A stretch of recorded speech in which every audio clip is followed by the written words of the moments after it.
Et donc ce soir, comédie. Ça change des deux films d'hier, qui n'étaient pas complètement des comédies. Donc on a vraiment fait le pari avec Marie Boudon, la programmatrice, de passer d'un public à l'autre, d'un genre à l'autre, et de laisser se débrouiller le jury, parce qu'il y a quand même un moment où il va falloir se demander si un documentaire ça peut être mieux qu'une comédie, mieux qu'un drame, mieux que... Ce sont des questions insolubles pour un jury. Je vous en remercierai à la fin. On va accueillir Laurent Lafitte à la fin du film, il vient pendant la projection, peut-être qu'il se glissera d'ailleurs parmi vous, c'est pour ça qu'il y a quelques places réservées au fond là-bas, où il ne faut pas s'asseoir. Je dis ça pour le monsieur qui, je crois, est assis sur une de ces places-là. Voilà, sauf à vouloir se faire brusquer par un comédien de la Comédie Française. Et on accueillera aussi Alain Attal, qui est le producteur du film en invité surprise, et qui a 2000 qualités, dont celui d'avoir produit les films de Nicole Garcia, de Guillaume Canet et quelques autres, mais qui est aussi un ancien Montreuillois. Bonne projection, et à tout à l'heure avec Alain Attal et Laurent Lafitte. J'ai pas dit un truc, mais je vais le dire quand même, ce film est dingue. Non mais je serais bien.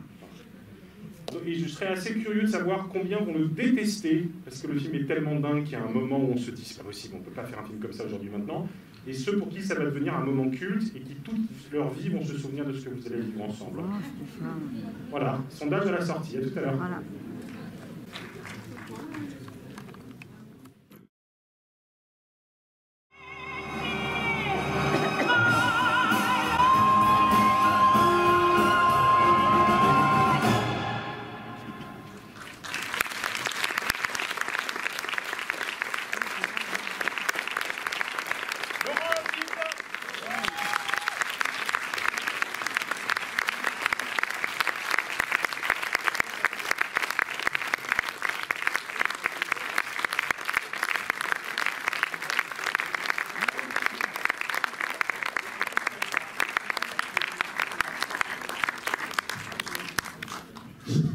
Merci beaucoup d'avoir passé la soirée.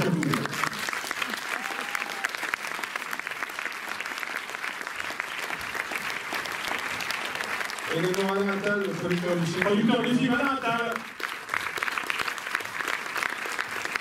Ex-enfant de Montreuil.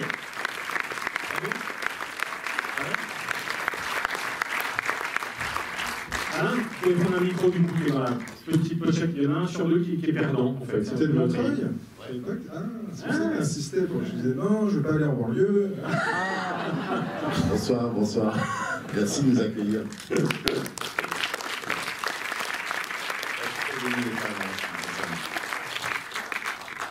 Alors, je pose 4-5 questions, c'est la configuration Covid un peu spéciale, ça qui après très vite, on va passer par la salle, tout ça, mais... D'accord. Et on va commencer très classiquement par l'origine du film, pour le coup, puisque c'est une pièce de théâtre de Sébastien Thierry que vous aviez vue sur scène. Oui. Et dont vous dites que elle vous a très fortement impressionné et beaucoup fait rire, sauf que on peut beaucoup rire devant un spectacle et pas néanmoins se dire tiens, si je franchissais la barre et si je mettais en scène ce même texte, en travaillant, l'adaptant, etc. C'est quoi le déclic? Et puis quel est le rapport du coup à l'homme d'à côté? C'est-à-dire, qu'est-ce qui fait qu'à un moment on se dit mais je vais aller voir Alain et je vais lui proposer et je vais devenir réalisateur et plus seulement acteur, membre du français, etc. Ouais. Réaliser, ça faisait longtemps que j'en avais envie, mais c'est vrai que j'attendais un peu d'avoir une idée. Je voulais un scénario original plutôt, et puis en fait, j'ai vu la pièce de... j'ai vu la pièce de Sébastien et j'ai énormément ri, en fait. Ça a d'abord été la puissance comique de la pièce qui m'a vraiment attrapé. Et puis, en fait, la pièce a infusé dans mon esprit. Il y a tout un second niveau de lecture, beaucoup plus psychanalytique, qui a commencé à me passionner, en fait. Je trouvais que la pièce parlait de choses dingues, quoi, et abyssales. Et puis, par rapport à la famille, au secret de famille, à cette espèce de lien obligatoire qu'on a entre parents, et même quand on ne s'entend pas, cette espèce d'amour, cette obligation d'amour, qu'est-ce qu'on en fait, et qu'est-ce que ça raconte quand ça ne marche pas, Et puis, les secrets de famille et la mémoire sensorielle.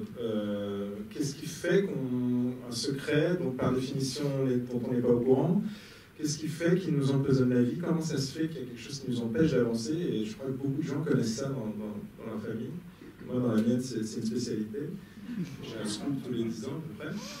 Mais, donc, voilà, elle a commencé à me travailler sur des niveaux très intimes. Et j'y ai vu plus qu'une pochade, plus qu'une espèce de dîner de con freudien. Et je me suis dit, mais qu'est-ce que tu vas t'embêter à écrire une idée originale alors que celle-là comble et coche beaucoup de cases dans ce que j'aime. Et je suis allé voir Alain qui était suffisamment fou.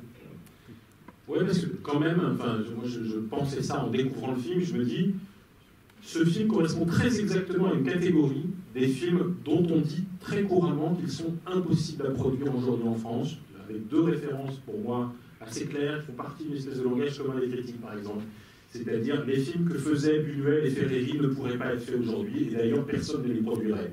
Et quand moi je vois ça, y compris parce que je vois du Buñuel à plusieurs endroits, on en parle un peu, je me dis, qu'est-ce qui fait qu'aujourd'hui, un type comme Alain Attal se dit « Allez, banco, c'est un premier film, tout ça comme réalisateur, mais peu importe, j'aime cette pièce, j'aime ce mec, j'y vais. » Alors que, quand même, il y a 2000 raisons de ne pas le faire, ce film.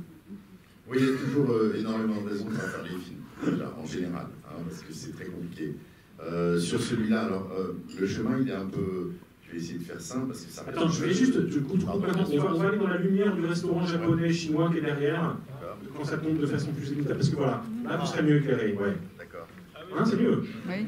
Donc pour résumer un peu le chemin quoi, de ces années de réflexion et de travail, on a eu la chance de travailler sur plusieurs films avec Laurent en tant que comédien. J'ai découvert son univers, j'étais curieux de voir où est-ce qu'il développait un peu cet humour un peu grinçant, un peu dérangeant, un peu décalé. Voilà, ça c'est le quotidien de notre relation, qui est une relation amicale et professionnelle autour des films qu'on a pu faire ensemble où il était qu'acteur. Et ensuite, il y a plusieurs années, j'ai été voir son spectacle de théâtre, qui était déjà les prémices du chemin, comme ça, je dirais, très dérangeant et très propre sur lui, très délicatement et très finement dégueulasse.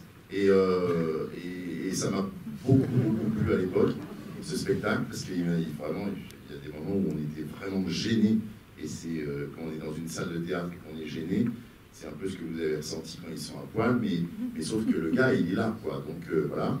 Et c'est ainsi que je me suis dit que Laurent avait un univers, il avait un truc à raconter, il avait une expression, il avait un sens.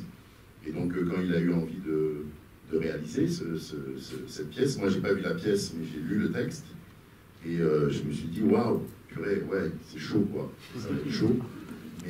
Mais ça lui ressemblait tellement dans la quête que je ressentais en lui, même sans peut-être être sûr on n'est jamais sûr.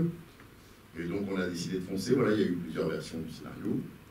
Et puis on a commencé à aller voir les partenaires une fois qu'on a eu ce casting formidable qui était l'idée première de Laurent quand il écrivait. Et c'était très encourageant, ça, sachez-le, d'avoir des acteurs aussi formidables qui disent banco tout de suite. C'est-à-dire que c'est pas le fruit d'un casting de refus. On arrive aux bons acteurs. Ça a été très rapidement décidé. Ça m'a donné un peu la patate pour aller pitcher ça, parce que c'est chaud quand vous arrivez dans une chaîne et vous pitchez ça. Imaginez-vous un petit peu en train d'essayer de trouver du pognon sur ce pitch. C'est pas facile. Voilà.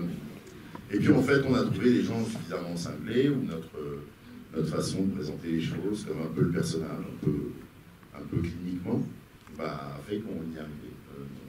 Non sans mal, mais pas non plus comme un film impossible. On a trouvé des gens curieux parmi nos interlocuteurs, chez France Télévisions, chez Canal, auprès de notre distributeur sur le Canal, qui se sont dit d'accord, ça a l'air quand même bien barré, il y a un peu justement de Buñuel, il y a un peu un univers un peu comme ça, décalé, un humour anglais un peu... Il y a une stylisation que Laurent expliquait très bien, une mise en scène qu'il a l'air de raconter, auquel un premier film on mise toujours en se disant est-ce qu'il y a un réal derrière. Moi aussi j'en ai fait produit beaucoup des premiers films. C'est un pari, est-ce que le réal est là, tapis dans l'ombre ou pas? Moi je crois que oui. Enfin en tout cas je suis très heureux d'avoir fait.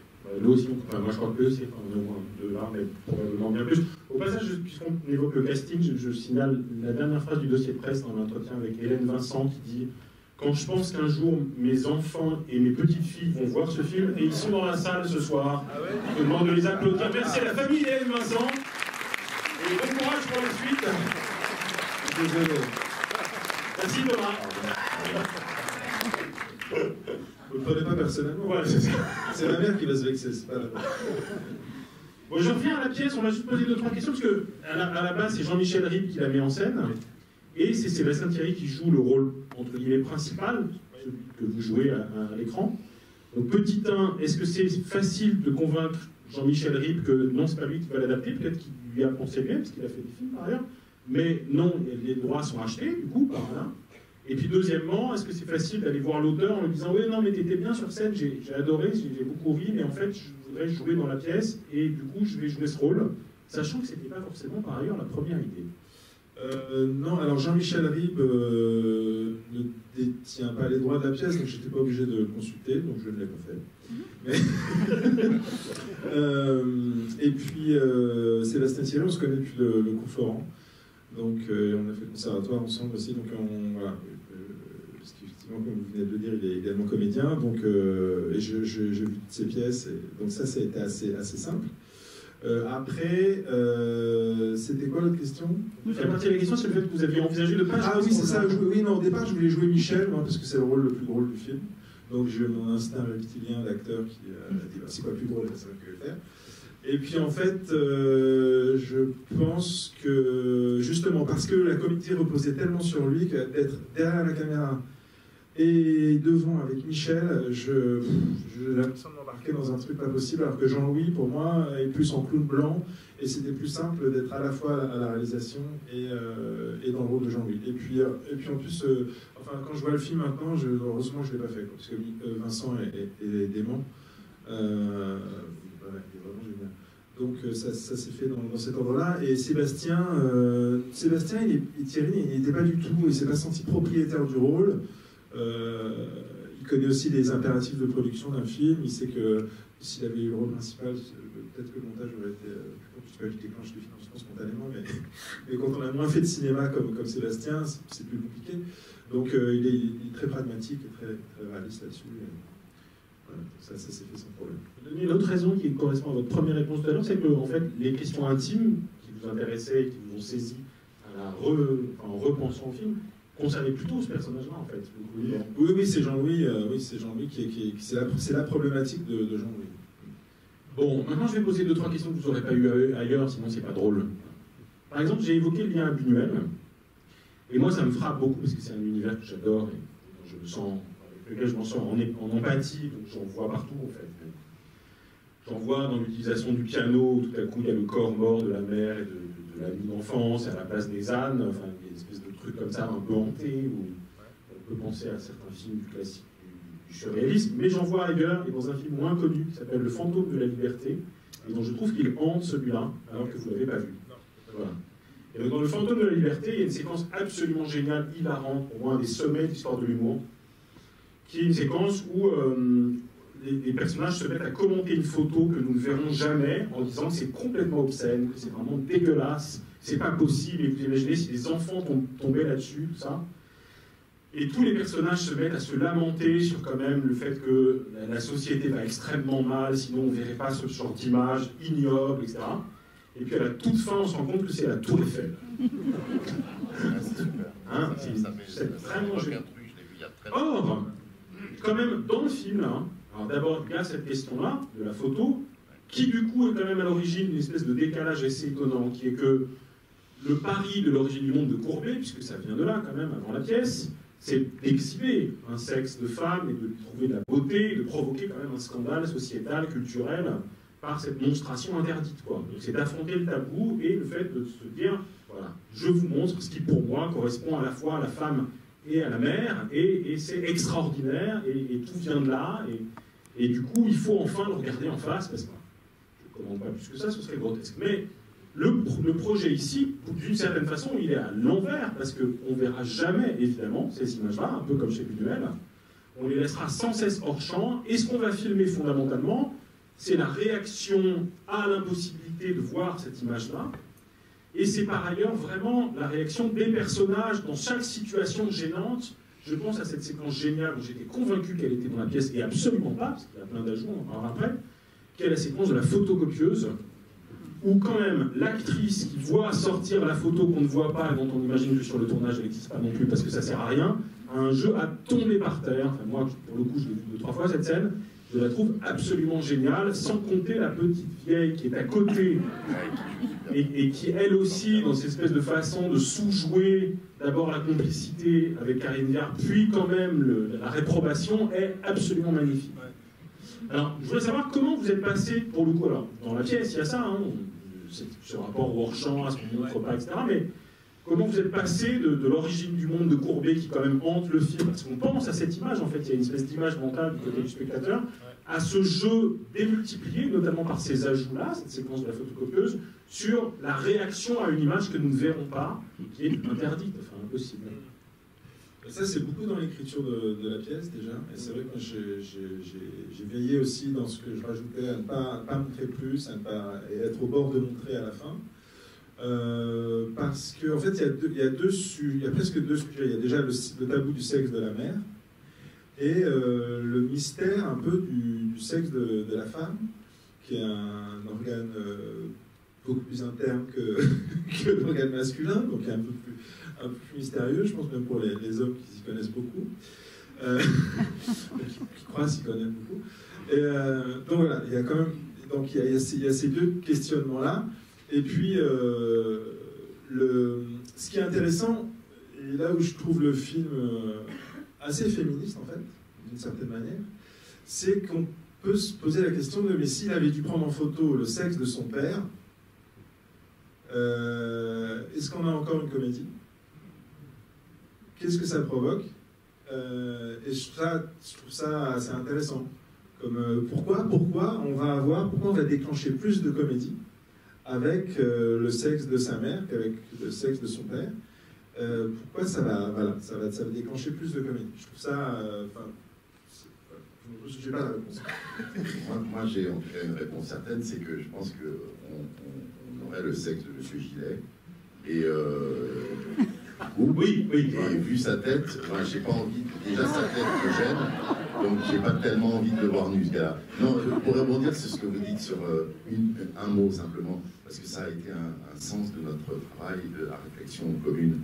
Oui, on planque cette photo, oui, on planque le fait, oui, on regarde dans le regard de cette jeune femme qui travaille chez Photocop, on le voit pas, mais par contre, il y avait justement dans les scènes où ils sont tous les trois nus, une espèce de volonté de banaliser cette nudité. C'est-à-dire que la nudité qu'on ne montre pas, c'est celle qui est vraiment dans les yeux des autres. Mais par contre, quand on les voit à poil tous les trois, et je trouve que ça, en ça, vraiment, Laurent a été formidable dans la gestion de ça. C'est presque clinique, c'est presque banal.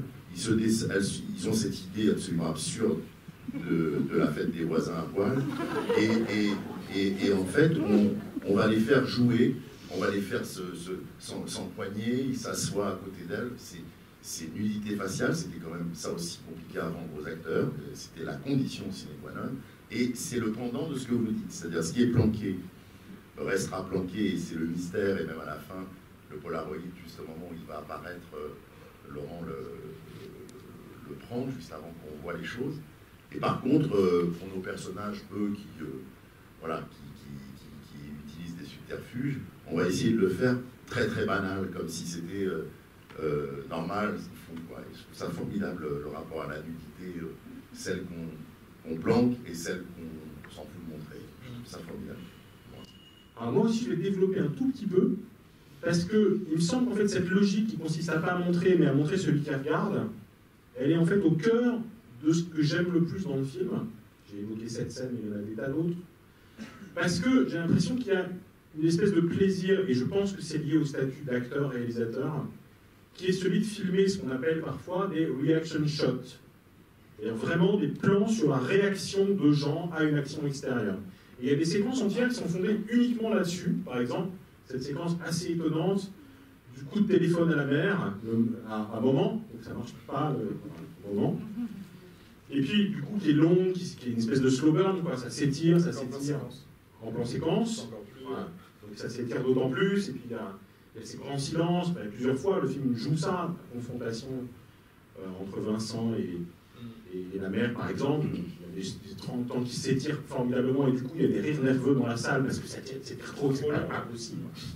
Et en fait, dans cette séquence-là, vraiment, il y a une espèce de plaisir absolu de voir des acteurs non joués, de les voir réagir par des tout petits détails, etc. Et ce qui m'a frappé, c'est que cette espèce d'esthétique du reaction shot, du plan de réaction, il est intégré dans le dialogue à un moment. Je me demandais jusqu'où c'était conscient, et c'est un dialogue qui n'est pas dans la pièce, puisque votre personnage dit « Est-ce que je peux avoir un petit espace à moi pour réagir, pour ce qui me concerne, etc. » Ce qui d'ailleurs a lieu juste derrière, où tout à coup dans la cuisine, il y a vraiment des plans sur lui, où on le regarde en train d'encaisser, de réagir à la bêtise absolue de Vincent qui boit son propre poison.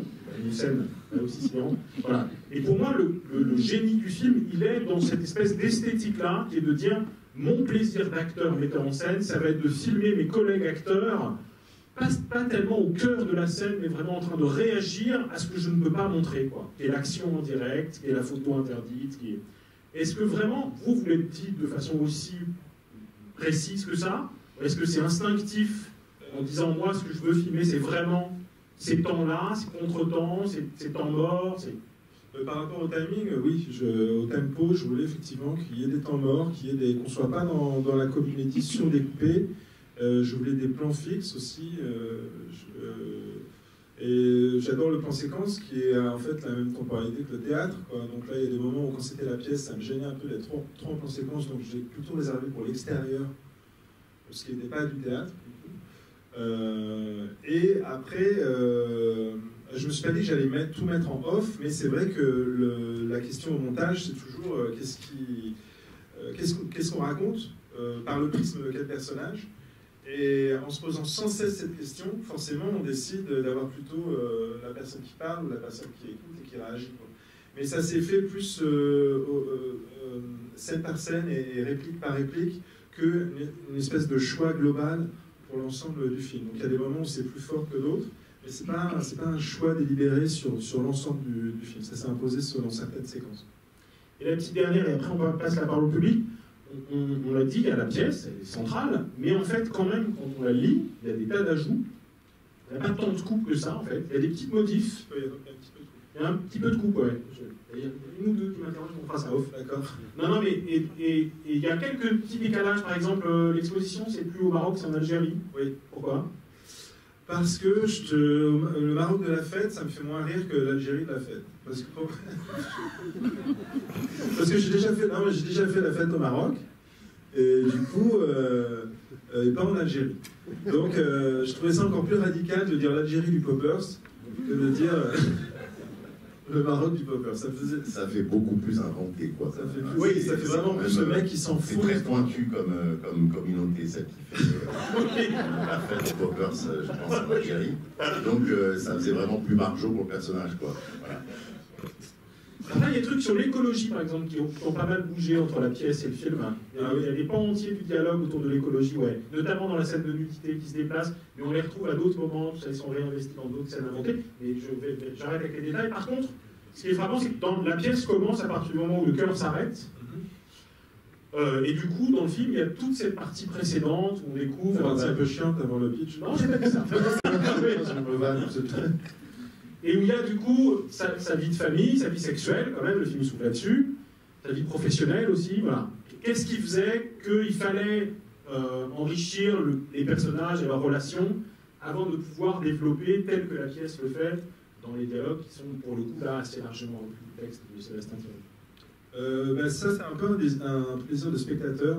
J'aime pas trop quand le film démarre tout de suite au pitch. J'aime bien quand on prend un peu le temps au départ de découvrir les personnages, leur univers social, professionnel. Et puis j'avais envie de montrer où est-ce qu'il en était avant que ça arrive. Et c'est un type qui a coché un peu toutes les cases de l'inventaire bourgeois, de ce qui a rassuré dans sa réussite. Et c'est un type qui n'arrive pas à jouir. Il n'arrive pas à jouir. Alors il fait des choses étranges, il traverse le périphérique, il va voir côté de Boulogne, hein, ici c'est pas étrange. Non, c'est très périphérique. Voilà, j'avais envie de le voir dans des situations intimes, enfin dans son couple, lui intime, quelque chose qui serait de l'ordre d'un secret avec son meilleur pote et au boulot. Je voulais le voir au travail aussi et voir ce que son mal-être du moment déclenchait autour de lui. Il y a un très bel écho entre le texte existant, je termine vraiment là-dessus après, entre le texte existant et les ajouts. C'est ce gag assez improbable du nom des hommes avec qui elle a fait l'amour et se retrouve sur un Ah, mais c'est pas dans la pièce. Voilà, ça c'est pas dans la pièce, donc il y a un nom, puis deux, puis trois, puis quatre. Et en fait, cette logique-là des ajouts va créer une espèce d'écho à la fin dans la scène où Hélène Vincent va se mettre à faire une révélation, puis deux, puis trois, enfin voilà. Et moi je trouve ça très beau, la façon dont ça crée du coup un équilibre. J'avais pas pensé à ça, c'est vrai. Ouais. Bah, ça marche, même sans y penser. Tout à l'heure, vous parliez de Buñuel. Dans la pièce de théâtre, oui, on parle de la décadence d'une certaine manière, et puis du plot, enfin, du problème qui arrive, qu'on expliquera par tout un chemin psychanalytique, etc. J'y arrive pas, mais je pense que là, on va un peu plus loin sur l'origine de la décadence. Vous parliez de Buñuel, c'est le charme discret de la bourgeoisie, c'est les beaux sacs, c'est les belles affaires, c'est des gens qui en façade sont formidables, ils s'occupent de la façade des gens, ils s'occupent de la façade, son métier c'est de ravaler la façade de ces bourgeois qui, voilà, avec cette liste de noms particulièrement... oui, significatif, voilà, et quelques particules. C'est l'univers de cette bourgeoisie qui se fissure, donc... voilà, oui, c'est son travail. Son travail, c'est de planquer le passé, de planquer le passé des gens. Et ça m'amusait de le faire avec des aristos parce que il s'appelle de la Rochelle, parce que j'étais très agacé par une certaine de la Rochère pendant le mariage pour tous. Donc c'était ma manière de me venger un petit peu. Et je me suis dit, je vais faire une petite aristocrate un peu dépravée, mais que je ne juge pas. Moi, je trouve qu'elle a raison. Elle s'est éclatée avec 4 potes. Ils ont fait un film et ils n'étaient pas censés montrer le film. C'est eux, c'est les salopards, c'est d'avoir montré le film. C'est pas d'avoir réalisé ni d'avoir couché tous les 5 ensemble. Mais je ne sais pas si ça parle. Mais en tout cas, c'était mon idée. Donc, qui a fait? Vous avez participé au montage du film aussi? Ah oui, le réalisateur accompagne le monteur et les décisions sont prises.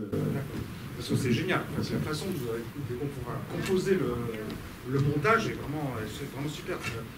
Je félicite Laurent Lafitte sur le montage et lui demande dans quelle mesure il a participé au montage. Oui. J'ai monté avec Stéphane Couturier. Et oui, c'est un travail d'équipe. Lui, il sait des choses que je ne connais pas et du coup, il peut me faire des propositions et je réoriente jusqu'au moment où la scène se met à exister comme je l'ai imaginé au moment de la réalisation. Je peux vous dire, là j'ai mon masque qui est oublié, tellement j'ai rigolé. C'est pas Covid, ça. Oh, merci. Merci beaucoup. Merci, monsieur. Une autre question ou réaction? Non. Merci d'ailleurs d'avoir risqué une maladie mortelle pour venir voir mon film. Je vois beaucoup de personnes à risque.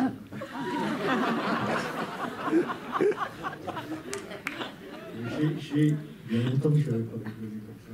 Non, si tu parles à voix basse dans un micro, ça sert à Ouais, rien. voilà. Il y a longtemps que je n'ai pas rigolé comme ça devant un film au cinéma. Et c'est très bon. Merci, monsieur. Il y a un petit détail, je voudrais savoir. La porte par laquelle vous sortez, c'est pas l'immeuble Guimard. Alors, 2e, rue La Fontaine. C'est Au numéro 12, je crois. C'est pas celui-là, mais c'est Art Nouveau, oui, mais c'est... Comment? Voilà, absolument. Oui, c'est admirable. Bienvenue à ce débat France Culture. On a changé de registre. Oui, parce que ça ressemble, la porte ressemble un peu aux croquis médicaux un peu des ovaires et du... Moi, ce que je peux vous dire, c'est qu'il y tenait à cette porte. Hein, en tant que producteur, je vous le dis, il nous a bien fait chier là-dessus.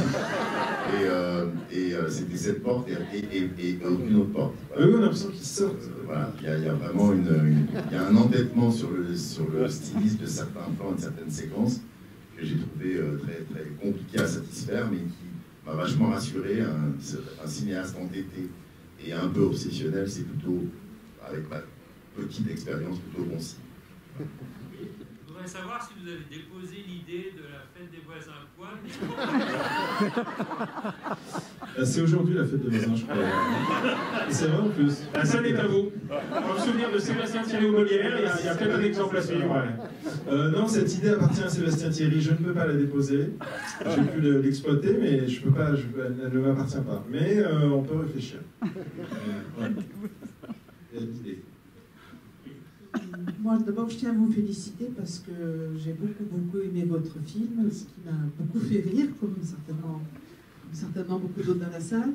J'ai beaucoup aimé le jeu de tous les acteurs, mais je trouve que les femmes, les trois, ont dans leur style quelque chose de tout à fait particulier qui m'a beaucoup plu.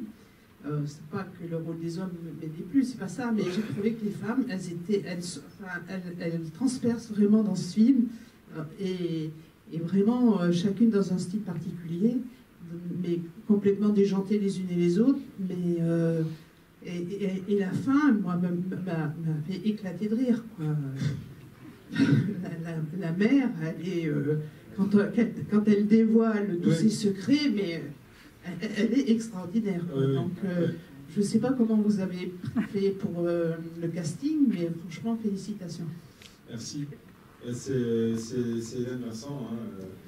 Elle est formidable dans le rôle, et puis elle aimait tellement le personnage, elle avait tellement envie de l'incarner, et puis on avait tous les deux le même désir d'un premier degré, surtout pas prendre en charge la comédie dans le jeu, mais de laisser les situations qui sont suffisamment dingues, de laisser les situations faire leur travail.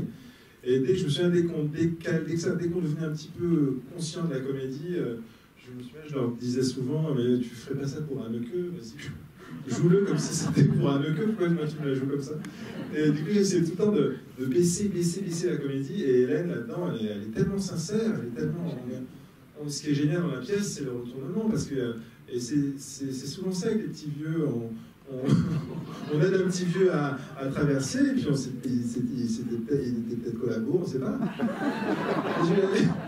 Non mais parce que forcément une personne âgée, elle a un passé, et que sa vulnérabilité physique fait un peu oublier, quoi. Donc on ne sait pas si on a un ancien connard devenu faible ou une personne âgée respectable, on ne sait pas. Donc on gardera donc tous les plus de 75 ans à la fin de cette rencontre. On a 2-3 trucs à vous dire. Mais non, c'est pas du tout contre les seniors, vous comprenez. Si vous avez rire, vous comprenez ce que je veux dire. Mais voilà, donc ça, et la pièce joue là-dessus. Et encore plus, alors dans la pièce, elle arrive, elle est très antipathique. C'est Isabelle Saloyan qui jouait ce rôle-là, qui est une actrice magnifique, qui avait eu Molière d'ailleurs pour ce rôle. Elle arrivait, elle était vraiment un peu bouche comme ça, arrivée comme ça. Et ce qui était très drôle, c'était d'imaginer qu'il allait falloir mettre cette femme nue, quoi. Alors moi, j'ai décalé un peu la comédie, et au contraire, je voulais en faire une petite mémé gentille, et au contraire, créer l'empathie avec elle à fond, pour qu'on la plaigne de ces tarés qui viennent la maltraiter, la violenter, et que le retournement soit encore plus spectaculaire, quoi. Donc voilà. Mais la Vincent est géniale. Oui, j'aime bien la vieille dame indigne, en effet, je pense que les vieilles dames indignes, c'est beaucoup plus drôle que... Non, on a dit qu'on ne parlait pas de soi ici. Et donc, moi, c'était le clin d'œil des poissons, la poisson sexe, ils sont géniaux, les poissons dans le bocal, quand on voit l'origine. Ah oui, alors, d'accord. Parce que, en fait, à la base, l'idée des poissons, c'est parce que je voulais que le développement du Polaroid paraisse vraiment en temps réel. Donc je voulais qu'il y ait un mouvement continu, non interrompu dans le plan, pour renforcer l'idée du développement en temps réel et du plan pas truqué, alors que c'est un plan truqué. Donc en fait, les poissons, ils servent à ça. Alors si vous y voyez autre chose... Allez voir le film qui vient de sortir. Je ne l'ai pas vu, oui, avec Gustave Carnel. Qui était là la semaine dernière. D'accord. Oui, mais pareil, c'est très bien ça. Moi, je pose une question sur un autre animal, du coup, c'est pourquoi avoir choisi ce décor à la Douanier Rousseau derrière la... Je sais pas comment on l'appelle, la... Voilà. Parce que dans la pièce, c'est un marabout africain. Ouais. Et moi, j'avais envie qu'il soit sauvé par une femme. Donc Ça aurait pu être une femme africaine. Ça aurait tout à fait pu être une femme africaine, mais je ne sais pas s'il y a beaucoup de maraboutes. Il doit y en avoir. Mais je voulais qu'il soit sauvé par une femme. Effectivement, ça aurait pu être une marabout, mais je voulais aussi renforcer le côté bourgeois et voilà. Les masques africains. Les masques sont très beaux. Comment? Les masques. Du coup, le côté africain, c'est quand même. Il y a une réplique qui a été coupée parce que c'était un peu trop long, puis c'était pas le moment où elle disait qu'elle tenait son savoir de son père qui a été le seul marabout blanc d'Afrique noire des années 50, en disant que certains colons étaient très bien intégrés. Et ça, j'ai coupé. Donc, on sait moins d'où elle détient son savoir, mais dans la déco, j'avais envie effectivement de cette fresque de Denis Rousseau et les masques. Oui, il y a un peu d'Afrique qui reste, avec les masques, avec quand même le Kurunga, Karunga, il faut aller le chercher loin. Dans la musique aussi. La musique, absolument, c'est le même tribal comme ça. Et puis dans le clin d'œil du tigre. Ah, vous l'avez vu? Ah oui. Vous l'avez vu aussi? Ah, d'accord. Non, mais c'est le spectateur averti. Hein. Averti. Il y avait une autre question, Marc. Oui. Vous travaillez beaucoup entre Jamais. le théâtre et le cinéma. Et je voulais savoir ce qui était le plus difficile à gérer, si c'était le talent ou la beauté. Alors, le 06. Il y a 4 heures, là. C'est une amie à vous.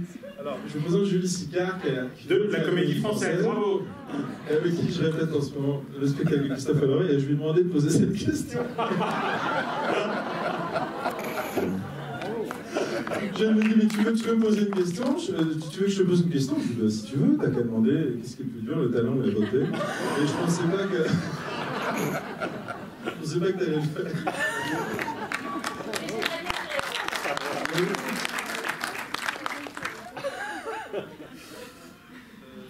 Alors? Non, mais merci, Julie. De ce compliment que je me suis fait. Une autre question écrite par l'auteur? Oui, allez-y. Je me demandais si vous n'avez pas l'impression d'être faire une double école buissonnière, parce que vous venez du français et vous faites, pour moi c'est une adaptation vraiment du théâtre de boulevard, j'ai vu comme tel. Et un passage justement au cinéma, mais restant dans le rythme du théâtre de boulevard. Oui, c'est tout à fait. Sébastien Thierry se considère comme un auteur de boulevard. Moi, je trouve qu'il a complètement bousculé les codes et qu'il a réinventé un genre qui s'était vraiment qui devenait un peu poussiéreux. Et alors, bizarrement, cette pièce qui est sûrement la plus tordue, la plus sombre de Sébastien, ne s'est pas jouée dans le privé. Elle s'est jouée dans le théâtre subventionné. Elle s'est jouée au théâtre du Rond-Point. Donc c'est une écriture de boulevard, mais qui a été quand même appréhendée, en tout cas moi quand j'ai découvert la pièce, par Jean-Michel Ribes, donc c'était quand même, on n'était pas dans le boulevard pur. Mais dans l'écriture, c'est une forme de dîner de con, dans le sens où on a une longueur d'avance sur la personne qui est intégrée à un milieu qui n'est pas le sien, et on sait pourquoi elle est là, comme on sait pourquoi Viré est là. Donc c'est un ressort comique qui est tout à fait celui du théâtre de boulevard. Et quand c'est bien fait, moi je trouve ça irrésistible. Donc ce sont des références que j'assume totalement, bien sûr. Donc au début, vous nous expliquiez que vous aviez en gros voulu le rôle de Michel au lieu de celui de Jean-Louis. Mais est-ce qu'au final, Jean-Louis, c'est pas plutôt un rôle qui vous ressemble plus que celui de Michel? Si, c'est pour ça qu'après je me suis dit que Jean-Louis me correspondait mieux, et même par rapport aux problématiques de la pièce, je trouvais ça plus intéressant de jouer Jean-Louis. Et puis il aurait fallu dans Jean-Louis du coup une figure un peu plus autoritaire, je sais pas, peut-être j'aurais pu être peut-être le Michel de Vincent Cassel, peut-être dans Jean-Louis, où il m'aurait fallu une figure comme ça, autoritaire, très virile. Peut-être que ça aurait pu fonctionner, je ne sais pas. Mais là, quand je vois notre tandem avec Vincent, avec sa dégaine à François Hollande... Ouais, quand même. C'est vrai, oui. Oui, je me dis qu'en fait, mais c'est bien, quoi. C'est vrai que pour le coup, dans la pièce, il y a une allusion politique, parce que la première victime animale s'appelle Giscard, qui là devient Titi. Oui, le canard. Ouais, le canard. canard. Dans la pièce, la mère avait décapité son canard. Et là, du coup, on a une espèce de truc où le politique revient par la ressemblance avec François Hollande et par Brigitte. Ah oui, d'accord. Ah ouais. Ah, vous êtes beaucoup plus intelligent que moi. Mais c'est ça. Il était temps que quelqu'un s'en rende compte. Pour la beauté, c'est moins ça, mais je suis désolé. Non, c'est oui, le canard, parce que ça me faisait pas beaucoup rire dans la pièce. Enfin, j'y croyais pas. Je sais pas. J'y croyais pas. Autant le tout, autant le coup. D'enfants qui ont des canards. Ouais. Et puis, découper une tête, la volonté, elle est. Non, il tord les fous. Elle tourne le oui, ça. Alors que là, elle voulait bien faire. Ouais. C'est plus ça la famille. On veut bien faire, mais oui, il chantera mieux. Et puis les yeux crevés, il y a un truc sur l'œil, par exemple, la fameux tigre qui fait le clin d'œil, mais dans le décor, il y a un moment où il y a une espèce de forme d'yeux démultipliée comme ça, derrière les personnages, enfin, une espèce de motif de la question du regard, qui est quand même très centrale sur le fait d'oser regarder sous les jupes de maman, quoi. Sans doute. Ouais. Si. Bien sûr que oui. J'ai une petite question, ça n'a pas été trop dur de violenter Hélène Vincent pour atteindre vos objectifs, pour prendre la photo? Alors, violenter. Ouais, enfin, disons que c'est un moment on s'est posé beaucoup de questions sur cette scène. Jusqu'où on va, et en même temps, quand on veut raconter une agression, quand on veut raconter des gens qui deviennent fous et qui commettent une agression, qu'est-ce qu'on montre? Moi, je ne sais pas quoi montrer d'autre qu'une agression si c'est ce que je veux raconter. Ça se dose. On a essayé de faire en sorte que ce soit brutal, violent, dérangeant, mais supportable. Ça va vite, elle est très vite inconsciente, très vite ils s'arrêtent. Mais il faut qu'ils aillent jusqu'à ce point de folie. Et ce sont des sujets qui provoquent beaucoup de crispation en ce moment. Mais moi, je n'ai pas la réponse. En fait, j'ai presque l'impression que ce qu'on pourrait me reprocher, c'est mon sujet. En fait. C'est mon sujet, moi je ne peux pas filmer autre chose parce que c'est ce que je raconte.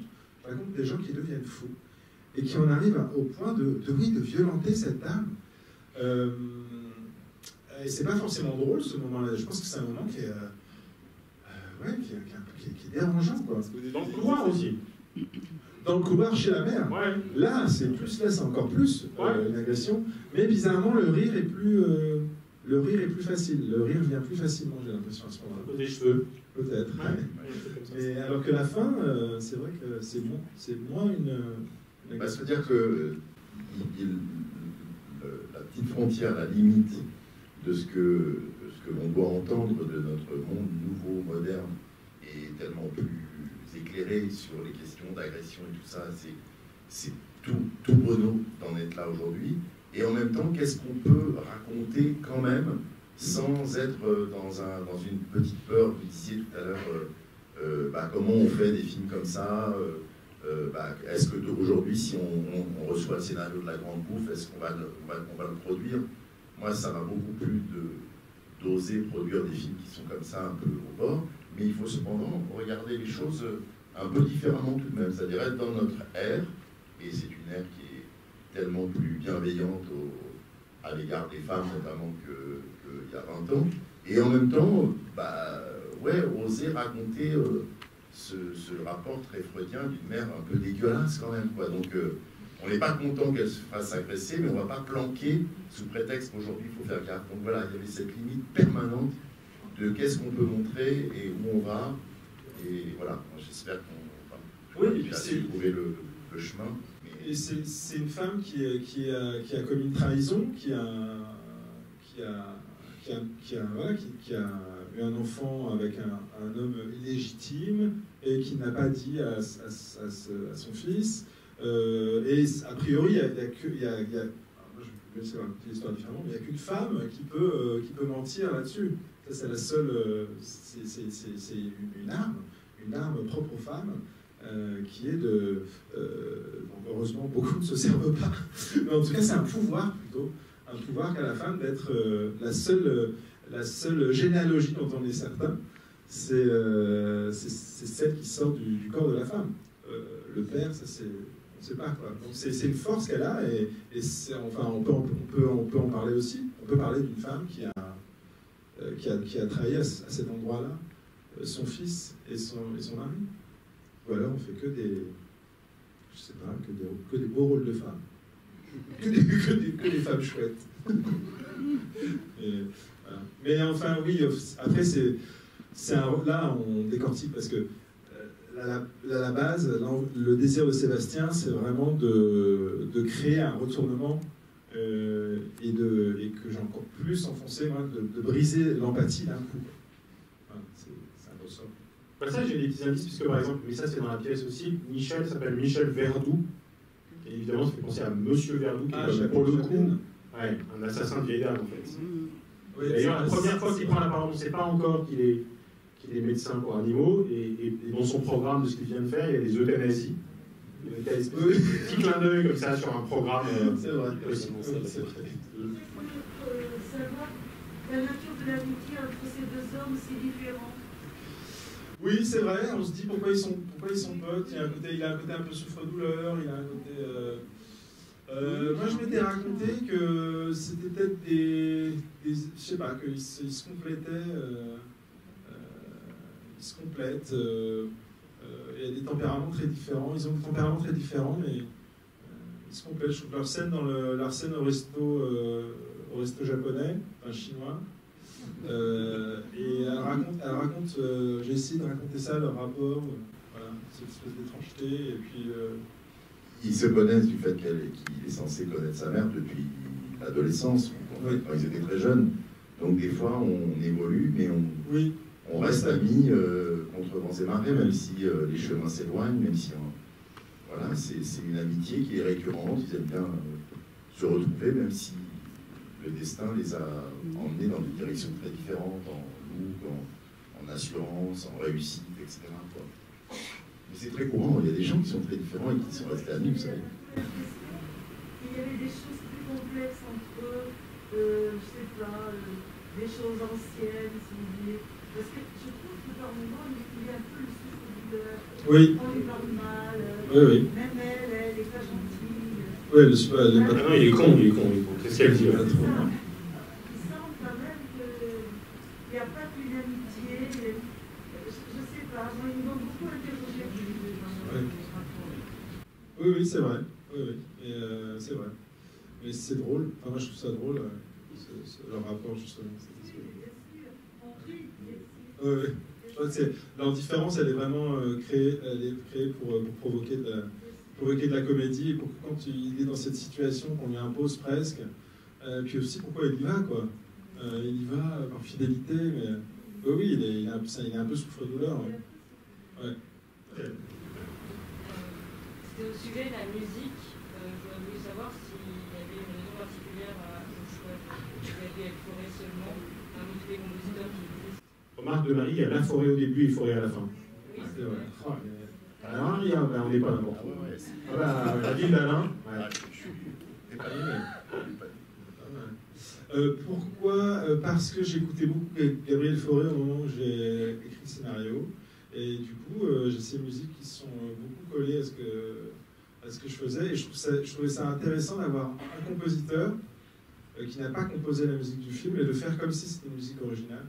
Alors, le même compositeur tout le temps, et même les réorchestrations qui ont été faites pour le film, notamment au piano, de prendre le thème et de tourner autour de manière un peu plus contemporaine et plus collée au film. Au moment où j'avais vraiment besoin de quelque chose qui semblait une bande originale, pour deux scènes. La scène de l'escalier après la salle de sport, et qui est tirée de Caligula, et après un rêve, quand Michel fait sa déclaration d'amour à Hélène. Voilà, c'est les deux moments où là, par contre, je voulais du Forêt, mais retravailler, voilà, remanier. La salle de sport, qui est aussi une autre façon de répondre à la question sur l'amitié, parce qu'au début, quand même, il y a encore quelque chose d'une sorte de trouble sur une possible sexualisation. Alors, à la suite du film, ne développe pas ça, mais quand même, ça vient après l'épisode du trans dans les bois de Boulogne. Et ça vient après la scène de la salle de sport avec le type le coach qui évidemment vient après. Voilà, il y a ce genre d'ambiguïté, par exemple, chez chaque. Oui, il y a un petit truc qui est passé. Bonsoir. Donc moi, ce qui m'a le plus frappé dans votre film, c'est qu'il n'y a pas d'amour. Il n'y a aucune tendresse entre cet homme et sa femme. Il n'y en a pas avec son ami, qui est son meilleur ami. Il n'y en a pas avec sa mère. Et justement, le pitch de départ, c'est un homme dont le cœur s'arrête. Et je trouve que c'est vraiment que... Enfin, voilà, c'est quand même le sujet principal pour moi. Oui. Et vous n'en parlez pas beaucoup. Oui, oui, c'est vrai, vous avez raison. C'est presque parti en comédie, ça part en douleur, ça, il y a quelque chose de drôle, il y en a d'autres. Oui. Enfin, moi, j'étais plus dans l'empathie avec la mère. Donc ça me dérange qu'on soit aussi agressif avec une personne comme ça. Et je trouve qu'elle a le droit, cette femme âgée, même quand on dit que, ben, ok, elle a trahi, ça la regarde. Oui. Bon, après qu'elle n'en ait pas parlé à son fils, peut-être qu'elle aurait pu, peut-être qu'elle n'a pas eu l'occasion. Elle dit quand même dans le film que le père le savait. Moi, je crois que la plus forte trahison, c'est pas d'avoir eu un gosse avec quelqu'un d'autre. La plus forte trahison, c'est de ne pas avoir aimé son enfant. Oui. Et ce qui est très fort et très intéressant, j'ai trouvé, c'est tout le rapport à la sœur dont on parle, qui n'existe pas, pour reprendre celle qu'on ne montre pas, qui est là. Et c'est celle qui a été aimée. Et une mère disait à son fils, bah finalement, depuis que tu as ton bac, je t'aime presque autant que ta sœur. Oui, c'est vraiment... C'est très violent. C'est vrai que sa vraie trahison, c'est de ne pas avoir réussi à l'aimer, parce qu'il représentait une trahison sentimentale qu'elle a eue avec cet amant. Et du coup, cet enfant a cristallisé une trahison sentimentale, extra-conjugale, et ça, elle fait ce qu'elle veut, évidemment. Et à cause de ça, elle n'a pas réussi à l'aimer. Et elle l'exprime comme une incapacité qu'il a dépassée, pas comme quelque chose de volontaire. Donc, oui. Et puis, il n'y a pas quelqu'un qui est condamnable. Mais il y a en tout cas, il y a des faits dont elle est au courant qui empêchent cet homme de grandir, qui on arrive à un moment de sa vie où ces faits-là, évidemment que la gourou, elle s'en fout de la photo du sexe. Évidemment que ce qu'elle veut, c'est ce que ça va déclencher. Ce qu'elle veut, c'est la scène autour du piano. Ce qu'elle veut, c'est la vérité. Elle sait que ça va déclencher la vérité, cette quête-là. Elle n'a pas besoin de cette photo. Et il n'a pas compris à la fin, puisqu'il va quand même l'apprendre au cas où son cœur s'arrête à nouveau. C'est bon, il a toutes les infos. Donc, et c'est vrai que le sujet, c'est l'amour, bien sûr. Il arrive au début du film, son couple, et elle lui dit, est-ce que tu m'aimes encore? Bon, d'accord, oui, on ne baisse pas bien, oui, tu jouis pas, moi non plus, je fais semblant. Mais est-ce que tu m'aimes encore? Et il ne veut pas répondre. Il dit, on n'est pas américain, je ne peux pas répondre à la question. Voilà, et à la fin, c'est pour ça que j'ai rajouté la petite scène de conclusion, où ils disent, et nous aussi, tu crois que ça va redémarrer? Parce qu'il est là, le problème. Et qu'il y a la question de l'enfant aussi, il y a la question de pourquoi il est avec une femme qui n'a pas envie d'être une mère. Pourquoi pas, enfin, c'est ce qu'elle veut, mais il se trouve qu'il est avec une femme qui n'a pas envie d'être une mère, et lui dit, ouais, je sais pas si j'ai envie de vivre avec une mère. Et ça, c'est une vraie...